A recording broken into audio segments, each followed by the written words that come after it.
Wel, croeso yn gyntaf I cael coch Alun Elidyr, ffermwyr fan hyn, a dwi wedi bod yma ers 20 mlynedd, cyn hynny oedd yn had y ffermio yma, a chyn hynny fy nhaid. Felly trydydd cenhedlaeth, mae'n ffarm o ryw 735 o erwe. Sa'n ni mond yn edrych ar y cae yma, enghraifft, pan bod yna un ffens yn arfer bod yn ffin rhwng y cae yma a'r cae cyneuad drws nesaf.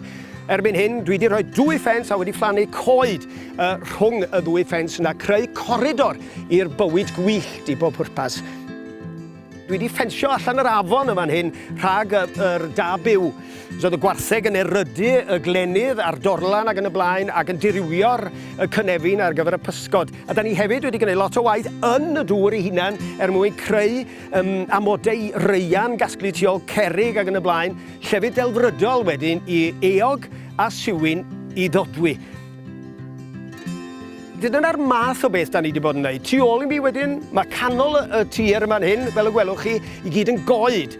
Llechweddau rhy anodd I dyfu cnydau, felly I bob pwrpas y peth gorau I wneud ydy edrych ar y coed mwyaf eco-gyfeillgar a derw, wrth gwrs, yw'r rheini. Mi blanes I 300 o goed derw ar y llechweddau yma. Mae yna goed yna'n barod hefyd, felly mae wedi bod yn bleser I bob pwrpas creu cysgod, hafan I bob math o fywyd gwyllt.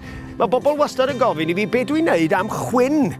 A maen nhw sbio, enghraifft ar y dal am poethio yma fan hyn. Pan o'n i'n tyfu fyny, be oedden ni'n wneud o edrych o dan y dail yma, a bob tro yna lindysen fach. Ac oedden ni'n gwybod rhyw dro y bydda'r lindysen yn troi piwpa, a wedyn bydda'r piwpa yn agor ac yn rhoi I ni pili pala. Y gloi yn byw. Ac felly dwi'n tueddu I ddweud, wel, gadawyr iddyn nhw fod yn dweud y gwir, dyn nhw'n broblem I fi.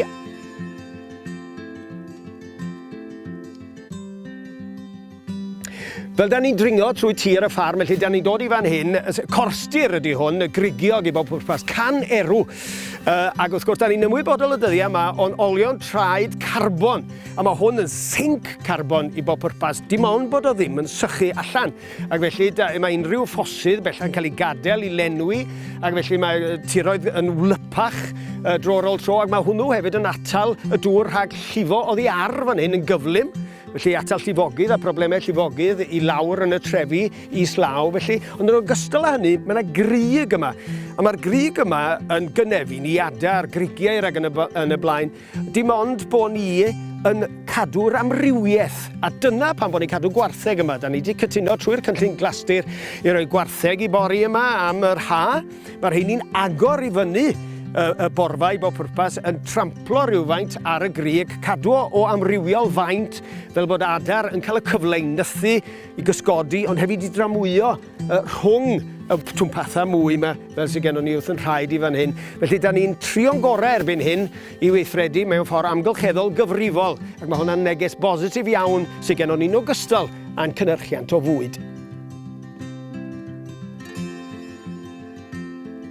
Be bynnag ddaw, da ni'n mwynhau yn bywydau fan hyn yn rhannol achos bod ni'n cydweithio mor dda. Fedra I ddim casglu fy nefed oddi ar aranbawddwy a'r mynydd i'w cneifio heb yng nghymdogion, a maen nhw hefyd yn ddibynnol arna I wneud yr un peth. Dwi'n gwybod allai droi at yng nghymdogion, at nhw ar gyfer ffafr. Ac edrych yna wedi ehangach wrth gwrs, mae'r cynaliadwyedd mae da ni'n sôn am yr rhan o hyn, hefyd yr economi wledig.